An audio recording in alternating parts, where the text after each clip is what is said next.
Tuhan terus membukakan pengertian dan perspektif yang baru yang Tuhan ingin tanamkan dalam hidup saya tentang revival itu sendiri.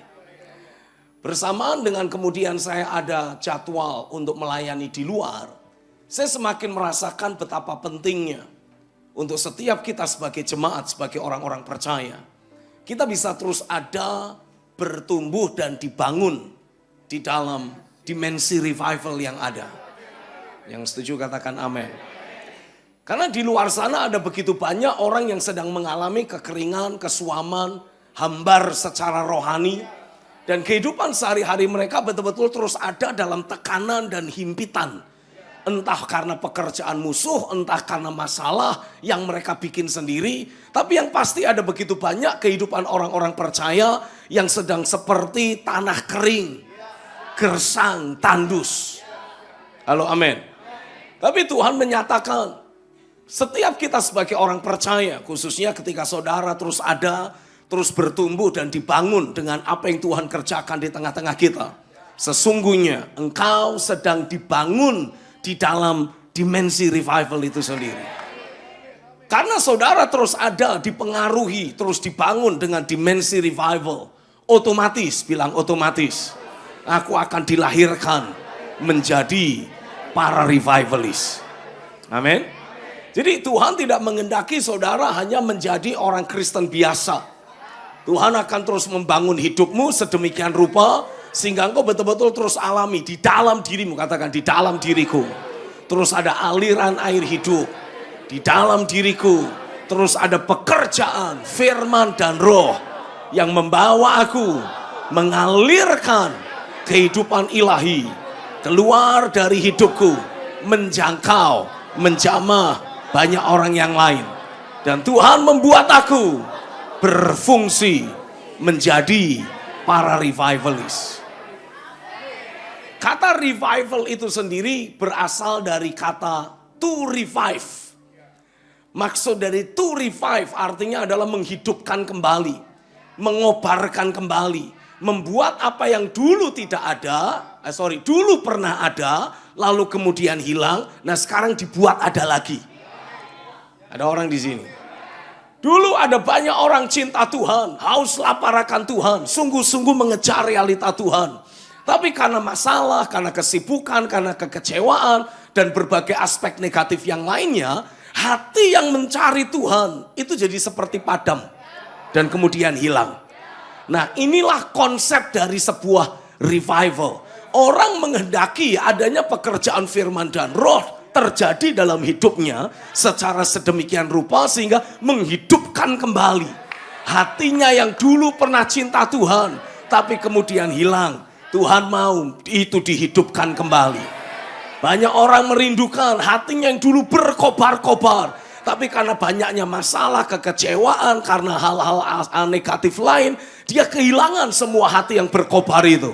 Dan dia berharap lewat pekerjaan firman dan roh yang dia alami, maka hati yang berkobar-kobar itu dipulihkan kembali. Setuju, amin. Itulah konsep revival. Nah, permasalahannya selama sekian waktu lamanya orang selalu berasumsi revival itu sebuah ibadah yang terus terjadi berkelanjutan karena hadirat Tuhan yang sedemikian dahsyat. Nah, saya mengelompokkan itu sebagai revival meeting. Hanya pertemuan-pertemuan yang diadakan dalam sebuah ibadah-ibadah tertentu yang mengharapkan, jemaat mengharapkan ada lawatan Tuhan yang terjadi. Gitu ya. Nah, biasanya banyak jemaat atau banyak orang datang dalam sebuah revival meeting karena dalam ibadah yang diadakan pernah terjadi lawatan atau sedang terjadi lawatan Tuhan. Tapi kan yang namanya ibadah cepat atau lambat pasti akan berakhir juga. Cepat atau lambat ibadah itu pasti akan menjadi sebuah rutinitas kembali. Karena itulah kecenderungan hati setiap manusia. Itu sebabnya saya meyakini untuk revival yang akan Tuhan lepaskan di Indonesia, Tuhan akan pakai cara yang berbeda. Tidak lagi bersentral pada satu orang, tidak lagi bersentral pada suatu ibadah, tapi betul-betul akan Tuhan lepaskan pribadi, lepas pribadi dalam kehidupan saudara sebagai orang percaya. Ketika saudara mulai belajar membangun mezbah doamu. Ketika engkau mulai belajar membangun kembali mezbah penyembahan dalam hidupmu. Ada orang di sini. Memastikan, katakan, aku memastikan setiap hari, setiap pagi, dari dalam hatiku selalu mengalir. Ada aliran penyembahan, ada aliran doa. Nah itu menandakan adanya aliran penyembahan, adanya aliran doa yang mengalir dari dalam dirimu tanpa dipaksa-paksa, tanpa dikondisikan seperti apa lagi. Tapi begitu engkau buka mata, engkau bisa rasa dari dalam hatimu ada aliran penyembahan. Ini menandakan kita sedang ada dalam keterhubungan yang sehat dengan Tuhan. Jadi suka tidak suka saudara harus mengupayakan agar hal itu selalu ada dalam hidupmu. Kalau saudara mungkin berkata, Pak, saya sudah bangun tidur, saya sudah cuci muka, saya sudah gosok gigi, rasanya gak ada aliran penyembahan. Artinya ada pekerjaan musuh yang sedang terus dia coba lakukan untuk membungkam, untuk membenamkan hidupmu untuk tidak lagi memiliki aliran penyembahan. Pendek kata, iblis berusaha selalu memutus keterhubungan kita dengan Tuhan. Ada orang di sini. Mungkin ada dari saudara yang bertanya gini, Pak, apakah harusnya tiap pagi itu memang selalu ada dimensi penyembahan? Enggak setiap pagi, harusnya di segala waktu. Tapi saya memulai dengan memberikan sebuah statement, tiap pagi, bilang tiap pagi. Harus selalu ada penyembahan, ada roh doa yang mengalir dari dalam batinku kepada Tuhan. Nah harusnya aliran doa, aliran penyembahan itu akan bisa terus kita jagai sampai malam hari tiba. Saat kita tidur pun kita tidur dalam lingkupan hadirat Tuhan. Setuju, amin? Nah kalau saudara tidak merasakan adanya aliran doa, aliran penyembahan, ini menandakan bahwa iblis sedang mencoba melakukan upaya-upaya mensabotase keterhubungan kita dengan Tuhan. Dia bikin pikiran kita teralihkan pada masalah.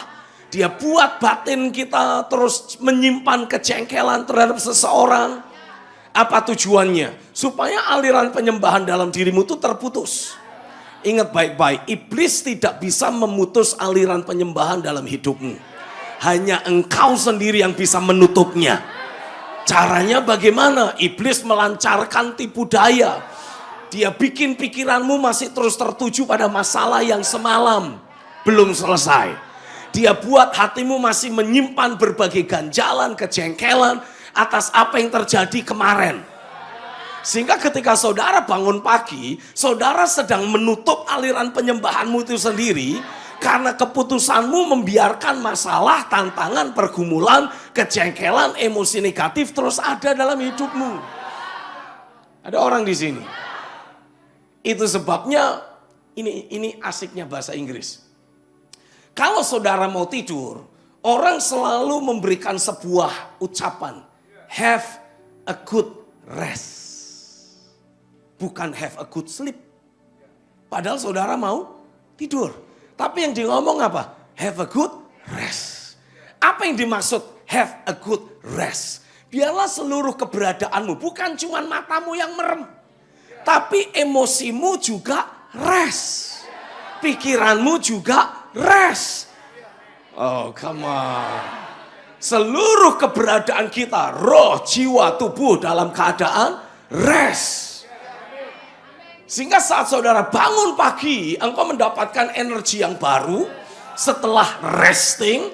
Dan kemudian engkau melanjutkan tugas keimamatanmu. Ada doa, ada penyembahan yang terus mengalir dalam hadirat Tuhan. Jadi adalah tidak tepat, adalah tidak benar, adalah tidak normal.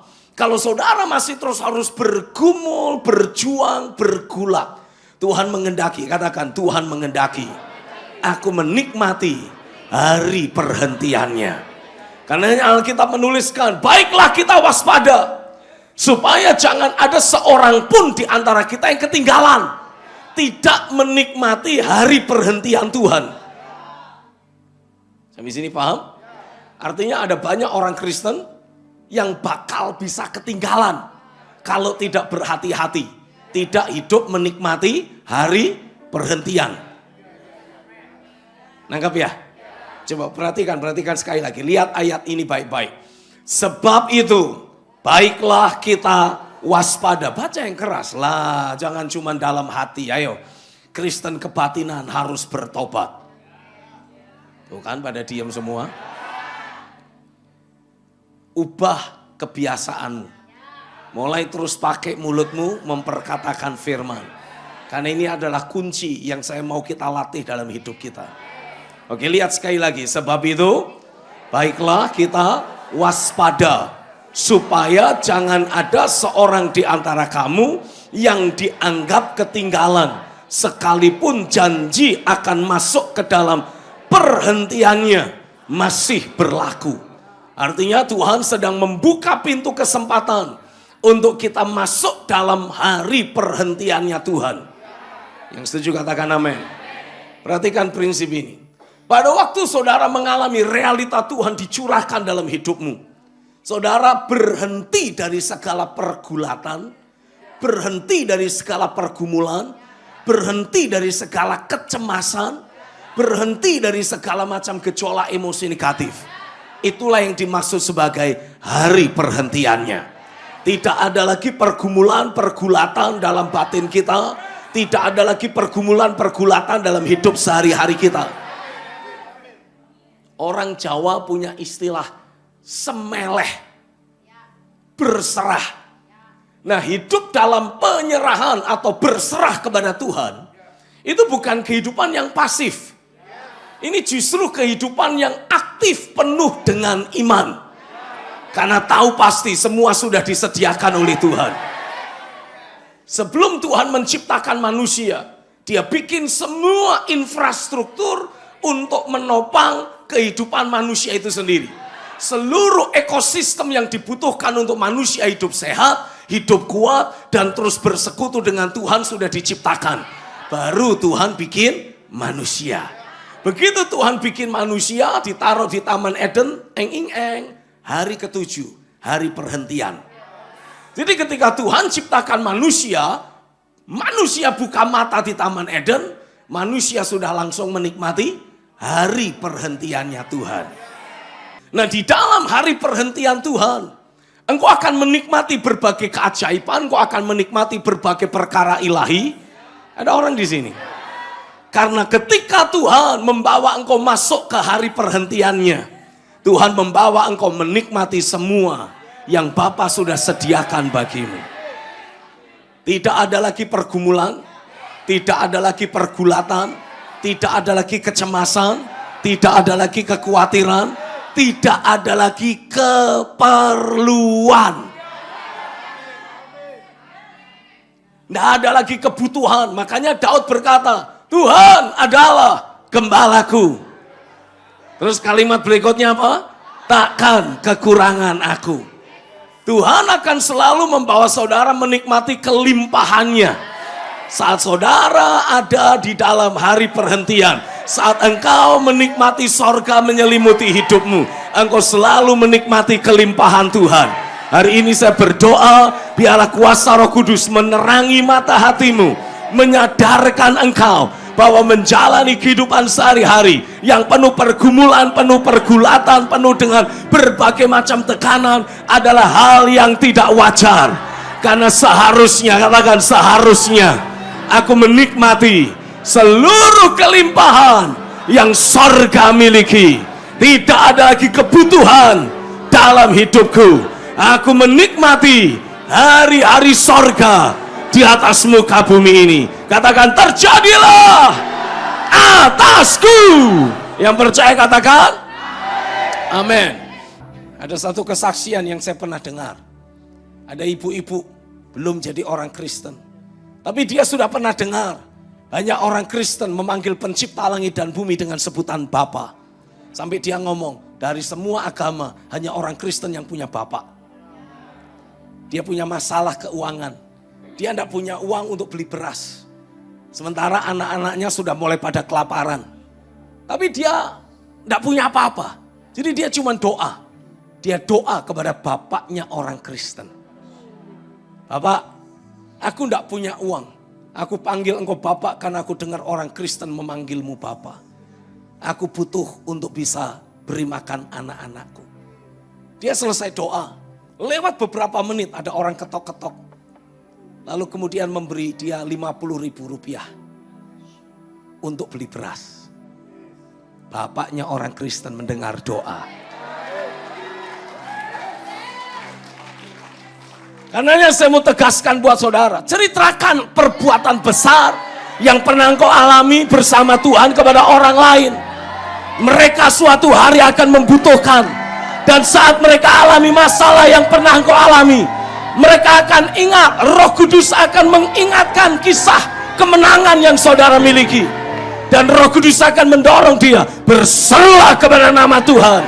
Sesuatu pasti terjadi. Saya yakin hal itu akan Tuhan perbuat lewat hidupmu, lewat keberadaanmu.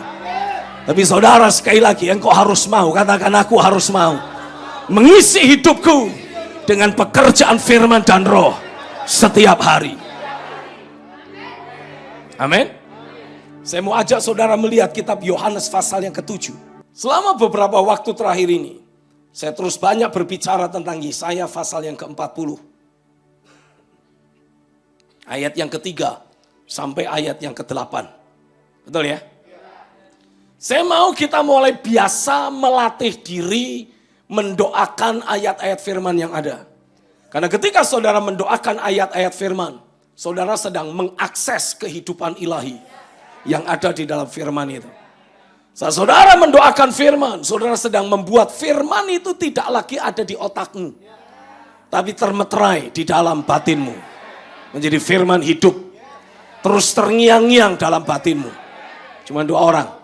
Jangan biarkan hidupmu sepi dan sunyi, kosong, tidak ada suara Tuhan. Pastikan setiap waktu, katakan, aku pastikan di segala waktu selalu ada suara firman terngiang-ngiang dalam batinku. Itu yang benar. Begitulah seharusnya. Setuju, amin? Jadi yang pertama yang saya mau saudara lakukan, tetapkan satu ayat firman untuk saudara mulai doakan. Nah, saya mendorong saudara, doakanlah ayat-ayat firman yang selama minggu-minggu ini terus saya bukakan buat saudara. Itulah ayat-ayat profetik yang saudara harus pakai untuk mengakses dimensi sorga. Yang kedua, setelah engkau mempersiapkan ayat firman yang ada, saya mau saudara belajar untuk menemukan kata kunci di dalam ayat tersebut. Seperti misalkan, saat saya membaca ayat yang ketiga, saya mendapati ada kata-kata kunci yang saya dapatkan di dalam ayat tersebut. Ayatnya berbunyi begini. Ada suara yang berseru-seru. Ayo baca sama-sama lah. Yesaya 40 ayat 3. Bisa semua? Langsung, siap? Saya hitung sampai 3. 1, 2, 3. Ada suara yang berseru-seru. Persiapkanlah di padang gurun jalan untuk Tuhan. Luruskanlah di padang belantara jalan raya bagi Allah kita. Nah, ini kata kuncinya. Di padang gurun dipersiapkan jalan untuk Allah kita. Di padang belantara ada jalan raya bagi Allah kita. Ketika saya menemukan kata kunci ini, saya akan camkan dalam pikiran saya. Saya bikin terngiang-ngiang dalam pikiran saya. Saya ucapkan berkali-kali. Ada jalan raya di padang gurun. Jalan raya bagi Allah di padang gurun. Ada jalan raya di padang belantara. Saya ucapkan berkali-kali. Ada jalan raya di padang gurun. Jalan raya di padang belantara. Jalan untuk Tuhan di padang gurun. Jalan untuk Allah kita di padang belantara. Saya ucapkan berkali-kali. Setelah itu, saya mulai doa dalam bahasa roh. Saya mencoba mempraktekkan pelajaran membangun manusia roh yang secara spesifik mengajar kita untuk menerima impresi. Yang pernah membaca buku Membangun Manusia Roh, ingat pelajaran itu? Menerima impresi dari Tuhan. Kenapa ini menjadi sangat penting? Karena ketika kita terima impresi dari Tuhan, kita sedang menerima kata-kata yang diajarkan oleh roh. Dan inilah yang akan menghancurkan semua benteng-benteng dan kubu-kubu yang menentang pengenalan akan Tuhan, yang sumbernya dari keangkuhan manusia, ini dihancurkan, sehingga akan terjadi perubahan di dalam hidup kita. Katakan amin. Kita mulai memiliki roh ketaatan dalam diri kita, karena kuasa firman. Firman akan selalu membuat engkau taat. Kalau engkau dengar firman dan masih juga belum taat, karena masih adanya benteng-benteng keangkuhan manusia yang menentang pengenalan akan Allah. Tapi saat saudara terima impresi dari Tuhan dan engkau memperkatakannya, engkau menghancurkan benteng-benteng keangkuhan manusia itu. Sampai sini paham? Nah, ketika kita mempraktekkan, terima impresi, deklarasikan, bahasa roh lagi, sampai terima impresi berikutnya, deklarasikan, sampai kita rasa firman ini berbicara kuat, berkobar kuat dalam batin kita.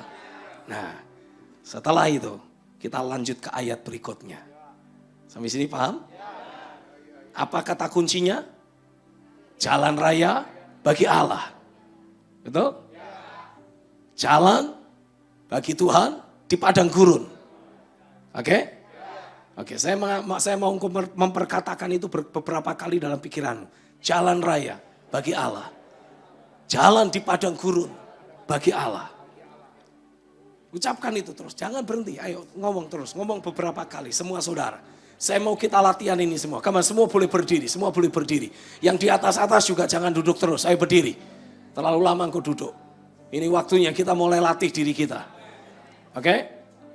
Ucapkan berkali-kali, jalan raya bagi Allah. Jalan raya bagi Allah. Jalan di padang gurun bagi Allah. Jalan raya bagi Allah. Jalan di padang gurun bagi Allah. Terus mulai ucapkan berkali-kali. Terus ucapkan, terus ucapkan. Ayo, saya mau saudara aktif melakukan ini. Jangan pasif. Ayo, jangan cuma diam. Ayo, semua saudara. Jalan raya bagi Allah. Jalan raya di padang gurun. Jalan raya bagi Allah. Terus ucapkan. Oke, sekarang saya mau saudara mulai berkata-kata dalam bahasa roh sambil kata-kata itu ada dalam pikiranmu. Jalan raya bagi Allah. Jalan raya di padang belantara. Itu terus ada dalam pikiran. Sekarang mulai doa dalam bahasa roh. Korala kata syikrata maka. Jangan hanya diam. Ayo gerakkan tubuh saudara. Ekspresikan doamu. Herala krasyikrata mayarala krapta maka. Korala krasyikrata mayarala ka.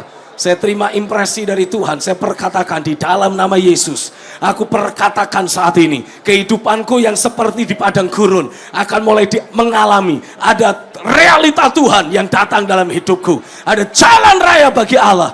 Tuhan tidak lagi punya kesulitan untuk menjamah hidupku. Tuhan tidak lagi punya kesulitan menarik perhatianku. Tuhan tidak punya kesulitan untuk berkata-kata dalam hidupku. Selesai, doa lagi bahasa roh. Korala kata syikrata mayalaka. Mereka cebere kata mayarala ahanggo. Mereka ceberata mayarala krata maka. Ada impresi lagi. Mulai saya perkatakan, setiap penghambat penghalang yang membuat aku meragukan suara Tuhan, aku hancurkan di dalam nama Yesus. Aku tolak di dalam nama Yesus. Aku pastikan apapun yang Tuhan firmankan, aku dengan mudah percayai. Apapun yang Tuhan perkatakan, aku terima. Membuat rohku berkobar, membuat pikiranku terbuka, pemahamanku jadi jelas, pemahamanku jadi akurat, pemahamanku jadi tajam, selaras dengan suara Tuhan. Habis, doa lagi bahasa roh. Kere kacapa yarala kocapa yaralangga. Mota kateberele etama yorala krata maka.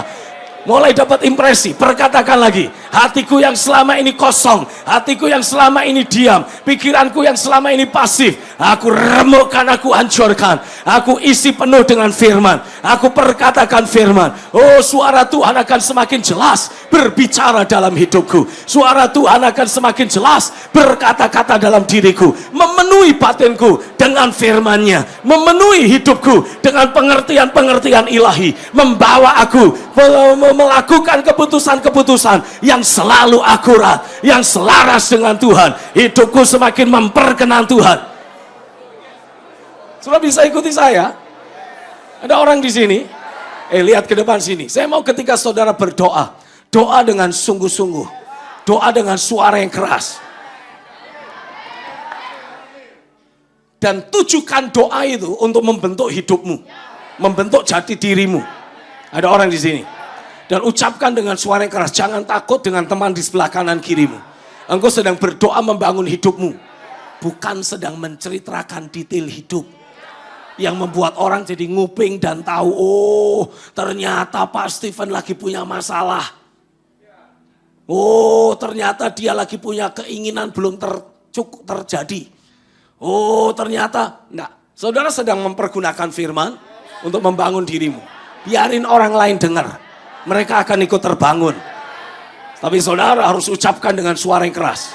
Ini akan melatih saudara menghancurkan semua kepasifan dalam hidupmu. Ini akan menghancurkan segala bentuk kesunyian yang selama ini ada dalam pikiran dan hati kita. Ayo ngomong jujur. Berapa banyak dari saudara seringkali mengalami pikiranmu tuh kayak blank, kosong. Hatimu kayak sunyi, tidak ada suara apapun. Kalaupun ada suara kekhawatiran. Jangan sampai itu yang terjadi. Biarlah hanya firman, katakan hanya firman dan roh yang berkata-kata dalam pikiran dan hatiku. Bisa kita ulang lagi? Kita ulang sekali lagi, amin. Dan saya mau saudara lakukan dengan suara yang keras. Jangan ragu, jangan takut.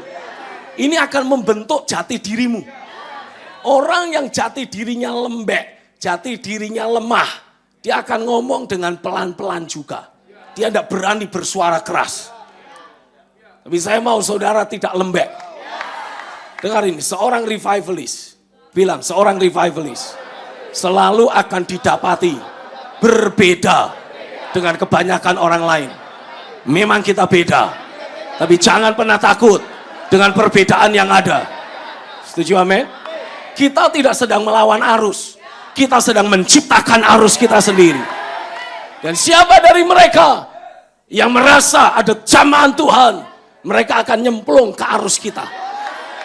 Kita tidak sedang membuat arus yang manusiawi. Kita sedang nyemplung arusnya Tuhan. Dan biarlah arus Tuhan membawa kita terus naik dan tidak pernah turun.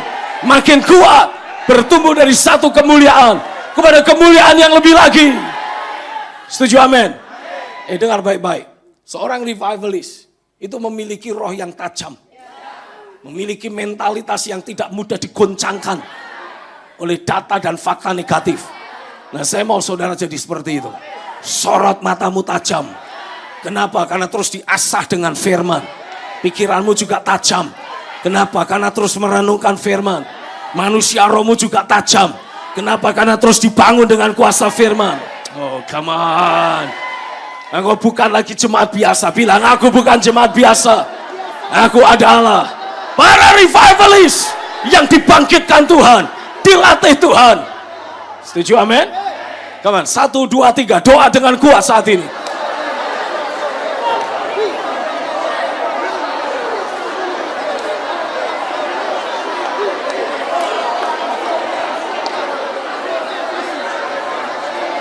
Syakarala bakaryarala prata sekraptama yaralaka. Rekacama yarala kraptamaka. Jalan untuk Tuhan di padang gurun. Jalan raya bagi Allah kita di padang belantara. Terus itu ada dalam pikiranmu sambil engkau doa dalam bahasa roh. Herere kacaba yarala kata sekram namaka. Reke ceme yarala karala krata maka. Segala kekeringan, segala kesunyian yang sama seperti padang gurun hari ini diubahkan Tuhan. Karena setiap kali Tuhan datang selalu ada semarak sorga di sana. Hari ini aku deklarasikan ada semarak sorga dalam hidupku, ada semarak sorga dalam pikiranku, dalam rohku, ada semarak sorga menyala-nyala, berkobar-kobar terjadi dalam diriku. Perhatikan, saya berdoa untuk diri saya sendiri. Saya mau engkau doa untuk dirimu sendiri. Kamu doa saat ini, membangun kapasitasmu, membangun hidupmu dengan kuasa firman. Ini waktunya, selalu ada semarak sorgawi, selalu ada nikmat firman yang terjadi, yang aku nikmati, yang aku rasakan dalam batinku. Rohku jadi berkobar-kobar, hatiku jadi menyala-nyala, hidupku tidak akan pernah sama lagi. Oh, setiap lembah harus ditutup, setiap gunung dan bukit diratakan, tanah yang berbukit-bukit menjadi tanah rata, tanah yang berlekuk-lekuk menjadi dataran. Izinkan saya berdoa untuk seluruh jemaat. Hari ini aku berdoa untuk engkau, hai jemaat. Aku doa untuk engkau, anak-anak rohani. Masanya sudah tiba. Terjadi penyetaraan pewahyuan dalam hidupmu. Ketika kau terus doakan firman, hidupmu tidak sama lagi. Apa yang menjadi tantangan, masalah dalam hidupmu dipadamkan, dihentikan. Engkau dibawa masuk hari perhentian Tuhan. Engkau alami jati dirimu disingkapkan oleh sorga. Engkau alami, engkau semakin kuat. Posisi rohanimu tidak pernah sama lagi. Engkau dibawa memerintah. Karena ketika engkau hidup sebagai para imam, selalu ada otoritas raja-raja yang dia berikan kepadamu. Aku lepaskan, aku impartasikan otoritas sebagai para raja. Terima di dalam nama Yesus. Biarlah engkau alami, semakin sering kau berdoa, mendoakan firman, engkau menciptakan Sion dalam hidupmu. Dan di Sion engkau dilantik oleh Tuhan menjadi para raja di bumi ini. Ada otoritas, ada kuasa yang keluar dari perkataanmu. Mulutmu tidak lagi memperkatakan kata-kata biasa. Ada otoritas kerajaan, ada kuasa kerajaan termanifestasi lewat doa-doamu. Aku deklarasikan mulai hari ini, doamu tidak lagi kosong. Doamu penuh otoritas, doamu penuh kuasa. Setiap perkataan terjadi di dalam nama Yesus. Hari ini aku deklarasikan, masanya sudah tiba. Kemuliaan Tuhan dinyatakan dalam hidupmu pribadi lepas pribadi. Engkau alami ketika Tuhan ratakan hidupmu, ketika Tuhan bawa engkau hidup di dalam standar sorga. Kemuliaan sorga juga nyata, nyata, nyata, nyata, nyata, nyata dalam dirimu. Terjadilah, terjadilah, terjadilah. Bangun, berikan tepuk tangan dan sorak-sorai. How great is our God. Sing with me. How great is our God. And all will see how great, how great is our God.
Terus ada pekerjaan firman dan roh dalam hidupmu.